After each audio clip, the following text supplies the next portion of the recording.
બગદાણામાં કોળી યુવાન નવનીત બાલધિયા પર થયેલા હુમલાનો મામલો ગરમાયો છે ત્યારે ગુરુવારે કેટલાક યુવાનો દ્વારા બગદાણામાં નવનીતભાઈને ન્યાય આપોના નારા સાથે જાતને નુકસાન પહોંચાડવાનો પ્રયાસ કરાયો. જો કે આ પ્રયાસમાં સફળ થાય પહેલા જ પોલીસે તમામ યુવાનોની અટકાયત કરી. જો કે આ મામલો ત્યાં વધુ ગરમાયો જ્યારે સમગ્ર વિવાદમાં કોંગ્રેસ નેતાના નામનો ઉલ્લેખ કરાયો. આરોપ એવો લાગ્યો કે કોંગ્રેસના નેતા લડતને આડા પાટે ચડાવવા માંગતા હોય તેવું લાગી રહ્યું છે. ન્યૂઝ 18 ગુજરાતી આ મામલે જ્યારે રાજુલાના ધારાસભ્ય અને અખિલ ભારતીય કોળી સમાજના પ્રદેશ પ્રમુખ હીરા સોલંકી સાથે વાત કરી ત્યારે તેમણે મોટો ધડાકો કર્યો. જો કે બીજી તરફ કોંગ્રેસ નેતા બળદેવભાઈ સોલંકી સમગ્ર મામલે સ્પષ્ટતા કરતા કહ્યું કે હીરાભાઈ અમારા આદરણીય નેતા છે અને તેમની કોઈ ગેરસમજ થઈ છે. બળદેવભાઈએ ત્યાં સુધી કહ્યું કે કોઈએ જાણી જોઈને મને ટાર્ગેટ કરવા માટે હીરાભાઈને ગેરમાર્ગે દોર્યા છે. હું સમાજને એ કહેવા માંગુ છું કે આવું જે કોઈ લોકો કંઈક કરતા હોય તો મહેરબાની કરીને આવું ન કરે. કેમ કે અમારા કેબિનેટ કક્ષાના મંત્રીશ્રી હોય, કુંવરજીભાઈ હોય, પરસોત્તમભાઈ હોય, ધારાસભ્યશ્રીઓ બધા જ્યારે આ પ્રશ્ન બાબતે મહેનત કરતા હોય અને સરકારશ્રી એમાં સહયોગ કરતા હોય ત્યારે આ બધું કરવાની મને નથી લાગતી કે આની હવે જરૂર પડવી જોઈએ. ત્યારે મારી ખાસ વિનંતી છે સમાજને અને આ દિશાએ કામ ન કરે. અને બીજી એક વાત કે ભાઈ આ રીતે કદાચ કોઈક એવું લાગે કે ભાઈ આમાં રાજકારણ કરીને ક્યાંક ન્યાય આપે તો એવું મહેરબાની કરીને કોઈ આમાં રાજકારણ ન કરે. નવનીતભાઈને ન્યાય મળે એ દિશાએ કામ થાય એ જ કામ કરવું જોઈએ. મારી આપ દ્વારા એ મારી સમાજની વિનંતી છે. જી હીરાભાઈ, એવું લાગી રહ્યું છે કારણ કે એક બાદ એક જે રીતે રિએક્શન્સ પણ સામે આવી રહ્યા છે, અલગ અલગ લોકો પણ જઈને મળી રહ્યા છે અને પછી આત્મવિલોપનનો આ પ્રયાસ, શું આખી આ ઘટનાને આડા પાટે લઈ જવાનો પ્રયત્ન થતો હોય અથવા તો દોરી સંચાર કોઈ બીજો કરતો હોય? બની શકે એવું. મને એવું લાગે છે કે આખો પ્રશ્ન આડે પતે જવા માટેનો થતું હોય એવું લાગતું હોય. મને એવું લાગવા માંડ્યું છે. પણ આ ન થાય એની ખાસ સમાજને ચિંતા કરવી જોઈએ, બધા સમાજના આગેવાનોની ચિંતા કરવી જોઈએ અને નવનીતભાઈને ન્યાય મળે એ દિશાએ હમણાં કામ થઈ રહ્યું છે તો પછી ક્યાં આ બધું કરવાની જરૂર હતી? જી, કારણ કે હીરાભાઈ અમે પહેલા દિવસથી જોયું છે કે આપ પોતે પણ નવનીતભાઈને મળવા માટે પહોંચ્યા હતા, સમાજને પણ આપે હાકલ કરી હતી, સમાજ એક થયો. ત્યારબાદ તમામ જે ધારાસભ્યો છે તેઓ પણ ગાંધીનગર સુધી પહોંચ્યા, મુખ્યમંત્રીને રજૂઆત કરી. એટલે અલગ અલગ તબક્કે જ્યાં રજૂઆત કરવાની હતી ત્યાં આપે કરી અને તુરંત જ એક્શન પણ લેવામાં આવ્યું. એ પછી પોલીસ અધિકારીની બદલીની વાત હોય કે એસઆઈટીની રચના છે, હજુ પણ તપાસ ચાલુ જ છે અને એમાં સહયોગ મળી રહ્યો છે. જ્યારે આ બધું આટલું બધું થઈ રહ્યું હોય ત્યારે આ બધી કરવાથી મતલબ શું, શું સાબિત કરવા માંગે છે? એ સવાલ જ છે. જી, તો આ કોણ શું સાબિત? એટલે આવું ક્યાંક ને ક્યાંક આ રાજકારણ આમાં ભેળવતા હોય ને મને એવું સમાચાર હમણાં એ પણ મળ્યા છે કે આ જો કોઈ હમણાં આત્મહત્યા કરવાના પ્રયત્ન જે કરતા હતા એ પાર્ટીના અમારા કોંગ્રેસના ઉમેદવાર ગયા વખતે લડેલા હતા એ આત્મહત્યા કરવા. એટલે ક્યાંક ને ક્યાંક એવું લાગે છે કે ભાઈ આમાં રાજકારણ, નામ એનું મને હમણાં જાણ્યું છે, કઈક નામ અહીંયા ભાવનગરના છે વ્યક્તિ, નામ તો પૂરું નથી ખબર પણ એવા સમાચાર મને મળ્યા છે. એટલે આ નો થાય. કોર્પોરેશન કઈ ચૂંટણી માટે આગળ આવ્યા હતા? ધારાસભ્યની ચૂંટણી લડ્યા હતા. અચ્છા, નામ યાદ આવે છે? કઈ બેઠક હીરાભાઈ? ભાવનગરની બેઠક ઓલા બેનના સામે, સેજલબેનના સામે લડ્યા હતા. અચ્છા, તો આમાં શું લાગે છે? એટલે વિપક્ષ તરફથી કે પછી પક્ષમાં જીવાનું? બળવંતભાઈ નામ છે. બળવંતભાઈ. અચ્છા, તો દોરી સંચાર કોણ કરી રહ્યું છે? ક્યાંથી લાગી રહ્યું છે? અંદર જ ડખા છે? ના, એટલે આ બધા આ પક્ષના લોકો છે તો આવું રીતે તો ન ચાલે ને. હા, આમાં રાજકારણ શું કામ લાવો છો તમે?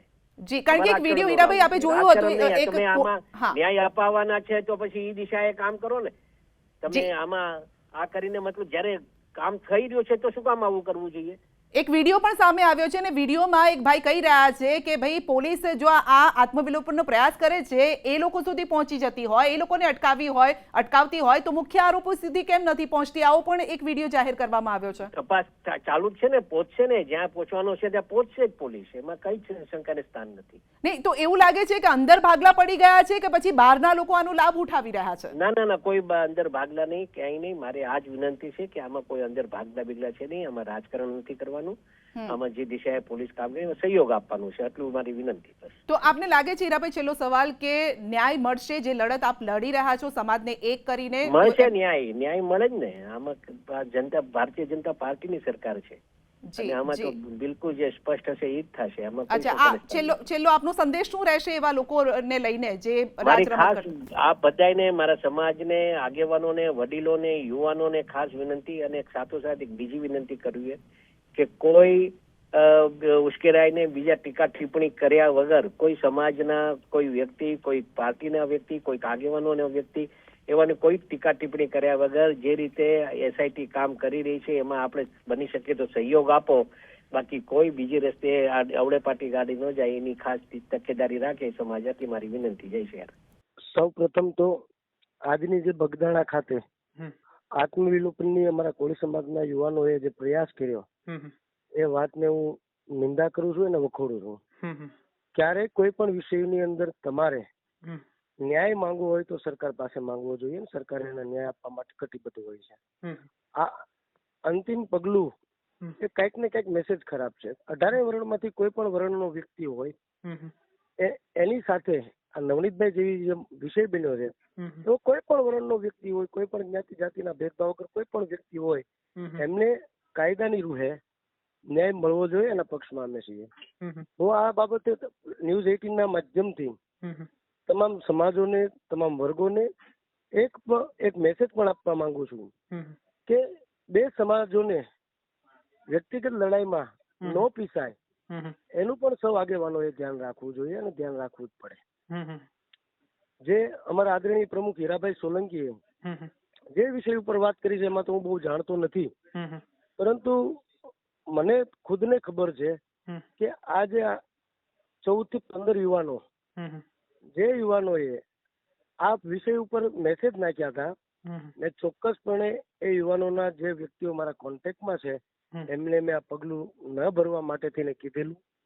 બીજું, એ વ્યક્તિને સ્પષ્ટપણે સૂચનાઓ આપીને કે જે મારે સૂચનાઓ આપવાની થતી હતી, જે મારી પાર્ટી સાથે જોડાયેલા છે એ લોકોને ચોક્કસ મેં કીધેલું છે કે આ જે વિષય છે એ ન્યાયિક તપાસનો છે, સરકારનો છે. હીરાભાઈ અમારા આદરણીય અખિલ ભારતીય કોળી સમાજના પ્રદેશના અધ્યક્ષ છે, એની આગેવાનીની અંદર કોળી સમાજને ચોક્કસ ન્યાય મળવાનો છે.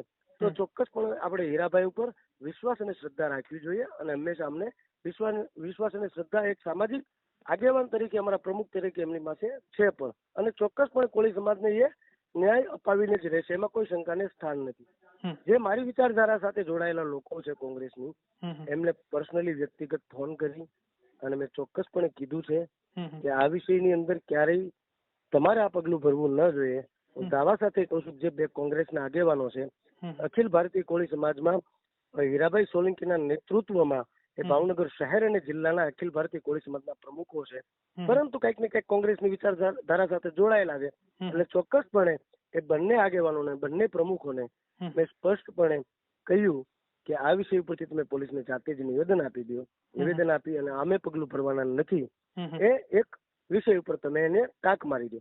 બંને પ્રમુખો મારા હિસાબથી આજ મને ખ્યાલ છે ત્યાં સુધી એને 2 દિવસ પહેલા કેમ કઈક નિવેદનો આપી પણ દીધા છે કે અમે આત્મવિલોપન જેવી બાબતોની અંદર અમે કરવાના નથી. એટલે ચોક્કસ કઈક ને કઈક આમાં અમારા આદરણીય પ્રમુખ હીરાભાઈ સોલંકીને કઈક ગેરસમજણ ઉભી થયું છે, કઈક સમજવા ફેર થયું છે. ચોક્કસ અમે એમને આદરણીય માનીએ છીએ, અને અમને વિશ્વાસ છે કે જે કઈ પણ હીરાભાઈ સોલંકી, જેમ ઋત્વિકભાઈ મકવાણાએ પહેલા કીધું એમ કે હીરાભાઈ સોલંકીના નેતૃત્વમાં જે રીતે આ એક વ્યક્તિને, સરપંચને ન્યાય મળે નવનીતભાઈને, એમાં જે કઈ પણ હીરાભાઈ કરશે એમાં અમે સૌ સાથે મળીને કરવાના છીએ. કોઈ વિષય જ નથી આમાં. કદાચ મુદ્દો ભાજપ કોંગ્રેસનો ડાયવર્ટ કરવાનો કોઈ પણ વ્યક્તિનો ઈરાદો હોય તો એમાં હું એવું તથ્ય નથી માંગતો. આ હોવું ના જોઈએ. સમાજની અંદર રાજકારણથી પર રહી અને સમાજને ન્યાય મળે એના માટે તેને લડાઈ લડવાની હોય છે. કોઈ પણ સમાજના વ્યક્તિ સાથે અન્યાય થયો હોય તો ચોક્કસપણે એના સમાજના કોઈ પણ વ્યક્તિઓ જે છે એ સમાજના ન્યાય માટે વાત કરતા હોય છે. આ એક વ્યક્તિગત મુદ્દો છે, બે સમાજો વચ્ચેનો મુદ્દો નથી. આપના માધ્યમથી ફરી વખત કહેવા માંગુ છું કે ગુજરાતની અંદર જે કથળતો કાયદો છે, ન્યાય કોઈને મળતો નથી. લોકોને આત્મવિલોપન જેવા પગલા ભરવા માટે મજબૂર થવું પડે છે. એ કઈક ગુજરાતની સ્મિતા ઉપર ઘા છે. એટલે આપણે ચોક્કસપણે એ બાબતમાં પણ વિચારવું જોઈએ. આપના માધ્યમથી હું વિનંતી પણ કરું છું સરકારને કે ચોક્કસપણે તાત્કાલિક ત્વરિત ધોરણે યોગ્ય તપાસ થાય અને જે કોઈ પણ લોકો આમાં સંડોવાયેલા હોય એમને ન્યાયિક રીતે કાયદામાં લેવા આવે અને પીડિતને ન્યાય મળે બસ. પણ તો બળદેવભાઈ આ હીરાભાઈને ગેરસમજણ કઈ રીતે થઈ હોઈ શકે છે? તમને શું લાગે? એમને કોઈ પણ વ્યક્તિ દ્વારા હમ હમ મેસેજ આપવામાં આવ્યો હોય તો કોઈ પણ વ્યક્તિ દ્વારા હમ મને ટાર્ગેટ કરવા માટે થઈ અને કંઈક ને કંઈક ગેરસમજણ ઊભી કરવા માટેનો પ્રયાસ હોય એવું મને ચોક્કસપણે દેખાય છે.